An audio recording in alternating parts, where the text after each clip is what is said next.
देवियों सज्जनों नमस्कार। सोल्जर वॉइस चैनल में आप सभी का स्वागत है। आज मैं एक ऐसा वीडियो लेके आ रहा हूँ जो अभिभावकों, शिक्षार्थी, युवाओं को सबको प्रभावित करेगा। जो हाल ही में सरकार ने नई एजुकेशन पॉलिसी जो डिक्लेयर की है, कैबिनेट ने उसको अप्रूव भी कर दिया है। दोस्तों, उस एजुकेशन पॉलिसी की हम काफ़ी अरसे से इंतज़ार कर रहे थे, बहुत ज़रूरत थी।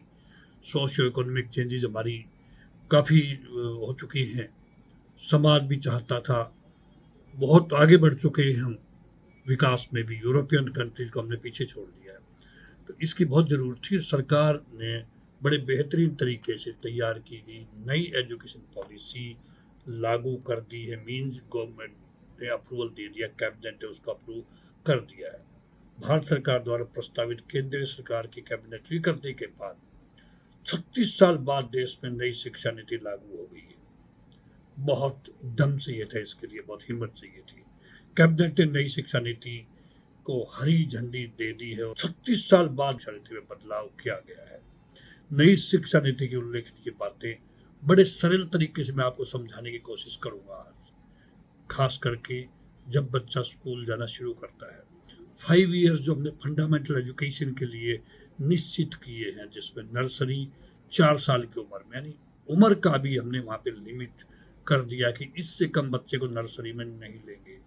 जूनियर केजी 5 साल का बच्चा ही जा पाएगा, सीनियर केजी 6 साल का बच्चा जा पाएगा। फर्स्ट स्टैंडर्ड में आने से पहले बच्चे को 7 साल पूरे करने होंगे। जो जब हम पढ़ते थे, आज से 40-45 साल पहले की बात करूं मैं, उस टाइम पे ये कंडीशन थी।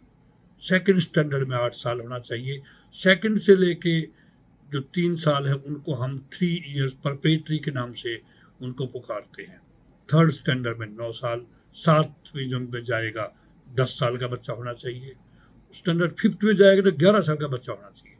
ये 3 साल जो हमारी, इसको मिडिल एजुकेशन के नाम से हम जानेंगे। 5th, 6th, 7th and 8th, 6th, 7th, 8th 3 साल, इनको हम बोलेंगे 3 इयर्स मिडिल एजुकेशन। 6th में जाते इसमें 12 साल, 7th में जाते इसमें 13 साल की उसकी उम्र ज़रूरी है। 8th में जब बच्चा जाएगा तो 14 साल का होना ज़रूरी है वो। उसके बाद में हम 4 साल का सेकेंडरी एजुकेशन के नाम से हम जानेंगे, 4 साल। स्टैंडर्ड 9th में जो बच्चा जाएगा 15 साल की उम्र, 10वीं में जाएगा 16 साल की उम्र उसकी ज़रूरी है, 11th में जाएगा 17 साल, और 12th जब पास करेगा वो 18 साल का होना ज़रूरी है। हर स्कूल, हर इंस्टीट्यूशन, प्राइवेट, सरकारी, सभी इसको लागू करेंगे, इसके ऊपर कायम रहेंगे। केवल 12वीं क्लास में होगा बोर्ड, यानी पहले 10th में भी होता था। एमफिल को बंद कर दिया गया। अभी कॉलेज की एजुकेशन के लिए जो प्रोफेसर्स की जरूरत थी वो ख़त्म कर दी गई है। अभी डिग्री 4 साल की कर दी गई है। 10वीं बोर्ड मैंने कहा ख़त्म कर दिया गया है। हमारे टाइम पे 8वीं का बोर्ड होता था, 8वीं, 10वीं और 11वीं, 12वीं, ये सब बोर्ड होते थे। अब 5वीं के तक के छात्रों को मातृभाषा, स्थानीय भाषा और राष्ट्रभाषा में ही पढ़ाया जाएगा।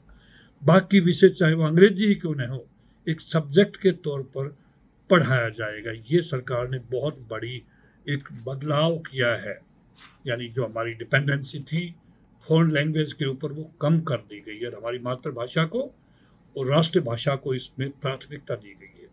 पहले 10वीं बोर्ड की परीक्षा देना अनिवार्य होता था, वो भी अब ख़त्म कर दिया गया है। 9वीं से 12वीं क्लास तक सेमेस्टर में परीक्षा होंगी, यानी हर 6 माह में इम्तिहान लिए जाएंगे बच्चों के, उनको एसेस किया जाएगा। स्कूली शिक्षा को 5+3+3+4 फार्मूले के तहत अभी पढ़ाया जाएगा। जैसे मैंने कहा, पहले प्रिपरेटरी, उसके बाद में प्राइमरी, मिडल, सेकेंडरी और कॉलेज।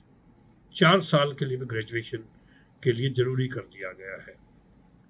यानी कि ग्रेजुएशन के पहले साल पर सर्टिफिकेट, दूसरे साल पर डिप्लोमा, तीसरे साल में डिग्री मिलेगी। ये नहीं कि 11th कर BA फर्स्ट ईयर कर लिया तो कोई उसको सर्टिफिकेट मिलेगा ही नहीं, उसको सर्टिफिकेट मिलेगा। 2 साल पूरे होने पर डिप्लोमा, 3 साल पूरे होने पर उसको डिग्री मिलेगी। 3 साल की डिग्री उन छात्रों के लिए है जिन्हें हायर एजुकेशन नहीं करना, यानी जिन बच्चों ने ग्रेजुएशन के बाद में MA करना है, MBA करना है या और कोई पढ़ाई करनी है, उनको डिग्री लेने के लिए 4 साल कॉलेज में लगाने होंगे। 4 साल की डिग्री करने वाले स्टूडेंट्स 1 साल में MA भी कर सकेंगे, जो पहले 2 साल की थी। ग्रेजुएशन के बाद में 2 साल एमए में लगते थे। लेकिन अगर 3 साल वाले एमए करते तो उनको वही 2 साल करने पड़ेंगे। जिन्होंने सिर्फ पहले ऑप्ट नहीं किया हायर एजुकेशन के लिए, 3 साल में डिग्री मिल गई उनको, तो उनको एमए में 2 ही साल लगाने पड़ेंगे। एमए के छात्र अब सीधे पीएचडी कर सकेंगे। पहले एमफिल बीच में एक और सीडी थी, उसको खत्म कर दिया गया। स्टूडेंट्स बीच में कर सकेंगे, दूसरे कोर्स को भी बीच बीच में छोड़ करके दूसरा कोर्स अपना सकते हो। एजुकेशन 2035 तक ग्रोस एनरोलमेंट रेशियो 50% हो जाएगा। वहीं नई शिक्षा नीति के तहत कोई छात्र एक कोर्स के बीच में अगर कोई दूसरा कोर्स भी करना चाहे, उसका मन कर गया, उसको छुट्टी दी जाएगी, ब्रेक लेके वो दूसरा कोर्स कर सकता है। उसके बाद में पहले वाले कोर्स पे स्विच ओवर कर सकता है चाहे तो। हायर एजुकेशन में भी कई सुधार किए गए हैं। सुधारों में ग्रेडेड एकेडमिक, एडमिनिस्ट्रेटिव एवं फाइनेंशियल ऑटोनॉमी आदि शामिल हैं। इसके अलावा क्षेत्रीय भाषाओं में ई कोर्स भी शुरू किए जाएंगे। वर्चुअल लैब्स विकसित किए जाएंगे। एक नेशनल एजुकेशनल साइंटिफिक फॉर्म भी शुरू किया जाएगा नेशनल लेवल के ऊपर, जो पहले नहीं था। सिर्फ यूजीसी और यूनिवर्सिटीज ही गवर्न करती थी हमारे शिक्षा के सभी सिस्टम्स को। बता दें कि देश में 45,000 कॉलेज हैं। अब सरकारी, निजी, डीम्ड सभी संस्थानों के लिए एक जैसे नियम लागू होंगे। पिछले 10 साल में जब से डीम्ड यूनिवर्सिटीज का कंसेप्ट आया है, पीएचडी की डिग्रियों की लाइन लगी, मर्जी आया वो पीएचडी की डिग्री लेकर आ जाता है। अब जो सरकारी यूनिवर्सिटीज में पहले पीएचडी के लिए एंट्रेंस टेस्ट होता है, उसके बाद में 3-4 साल 5 साल जो लगते हैं वो लगते हैं। उसी लाइन पे अभी डीम्ड यूनिवर्सिटी भी है या निजी यूनिवर्सिटीज है, उनको भी वही बातें फॉलो करनी पड़ेगी। मेरा एक शिक्षक होने के नाते, मोटिवेटर होने के नाते फर्ज बनता था कि मैं अपने भाइयों को, बहनों को, अभिभावकों को, स्टूडेंट्स को अवगत कराऊं नए एजुकेशन पॉलिसी में क्या नया हुआ है, क्या हमने बदली किया है।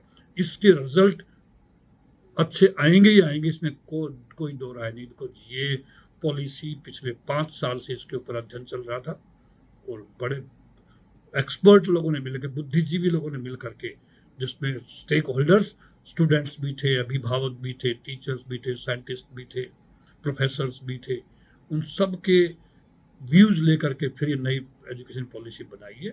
और मुझे उम्मीद है पूरा देश, हमारे युवा इससे लाभान्वित होंगे। एक और आगे मैं वीडियो लेके आपके सामने हाजिर हूँगा। तब तक के लिए नमस्कार, जय हिंद।